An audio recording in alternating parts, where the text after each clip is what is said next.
70. El mundo ha sufrido grandes cambios. Muchas antiguas colonias se han independizado. En numerosos países, la alegría por la libertad conquistada pronto da paso al desencanto. Muchos de estos países se enfrentan a graves problemas de desarrollo. En muchos casos, las causas son internacionales o incluso globales, como por ejemplo, los efectos del cambio climático o un sistema de comercio mundial injusto. Las consecuencias: guerras, subdesarrollo, corrupción o destrucción del medio ambiente.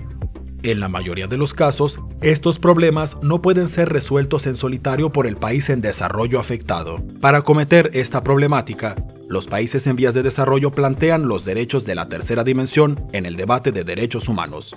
Entre estos derechos se cuentan el derecho a la paz, el derecho a disponer libremente de sus riquezas y recursos naturales, el derecho a un medio ambiente sano y algo especialmente importante, el derecho al desarrollo. Estos derechos se distinguen en dos puntos de los derechos de la primera y la segunda dimensión.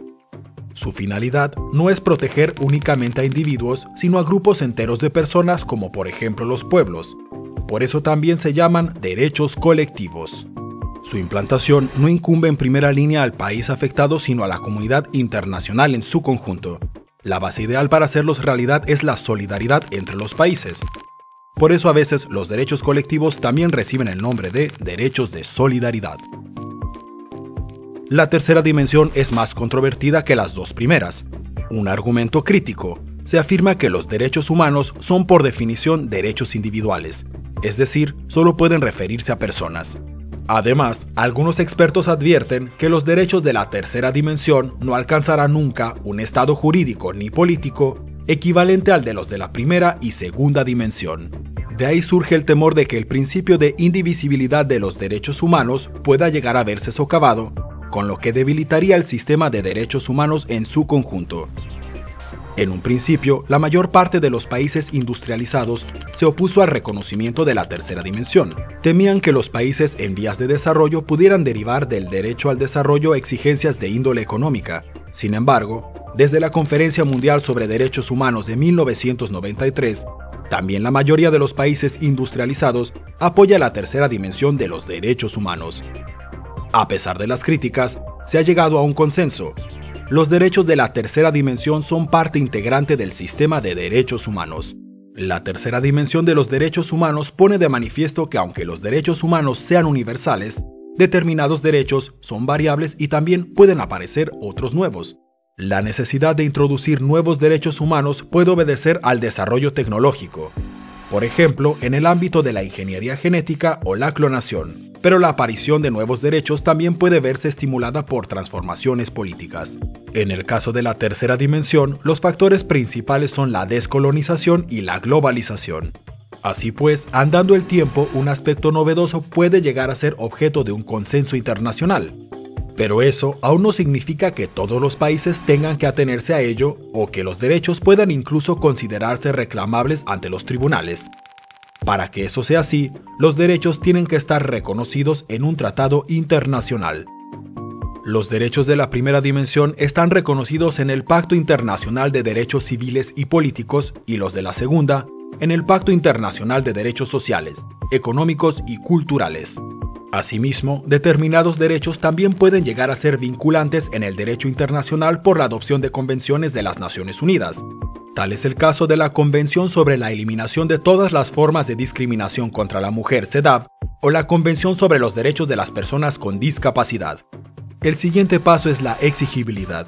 ¿Qué medidas legales puede tomar una persona que considera vulnerados sus derechos humanos? Los tratados internacionales de derechos humanos obligan a los estados firmantes a adecuar su legislación a los derechos humanos respectivos. En caso de violación de esos derechos, las víctimas pueden recurrir a sus tribunales. Suponiendo que una persona agote todas las instancias judiciales y finalmente se desestime su reclamación, solo le quedan dos posibilidades. Primera posibilidad: la persona afectada puede presentar una denuncia ante el comité creado en virtud del tratado respectivo, que es un órgano encargado de la vigilancia de su aplicación. El comité emite una decisión. Aunque no sean vinculantes para el país de origen del particular que presenta la denuncia, ha quedado acreditado que este tipo de decisiones oficiales puede tener un considerable peso político. Ningún país quiere ser tachado de violador de los derechos humanos ante la opinión pública mundial. Este importante instrumento existe para la primera y la segunda dimensión, así como para las convenciones. Sin embargo, todavía no está previsto para la tercera dimensión. Otra posibilidad es la demanda individual dentro de uno de los sistemas de derechos humanos de ámbito regional. El sistema más desarrollado es el europeo. El Tribunal Europeo de Derechos Humanos dispone de un órgano judicial al que se acude frecuentemente. Cada año, este tribunal recibe más de 50.000 denuncias individuales procedentes de países miembros del Consejo de Europa. Los demás sistemas regionales de derechos humanos están menos desarrollados hasta el momento. Ofrecen escasas alternativas al sistema de derechos humanos de la ONU. Hay un hecho cierto: el sistema internacional de derechos humanos se desarrolla progresivamente. Ya se ha logrado mucho, pero también queda mucho por hacer. Entre las principales asignaturas pendientes del sistema de derechos humanos se pueden señalar las siguientes. Es preciso fortalecer los sistemas regionales de derechos humanos, sobre todo en África y América. Hay regiones del mundo como Asia y Oriente Próximo donde a día de hoy no existe ningún sistema regional de protección de los derechos humanos. Es necesario crearlos. Tanto los países por separado como la comunidad internacional en su conjunto tienen que redoblar sus esfuerzos para evitar las violaciones de los derechos humanos ocasionadas por actores no estatales, por ejemplo, multinacionales, grupos rebeldes o el crimen organizado. La Corte Penal Internacional con sede en La Haya debe desarrollarse y reforzarse. Su competencia abarca violaciones especialmente graves de los derechos humanos, como el genocidio y los crímenes de lesa humanidad. La historia demuestra que aunque a veces el camino sea pedregoso, el sistema de derechos humanos puede ampliarse y perfeccionarse.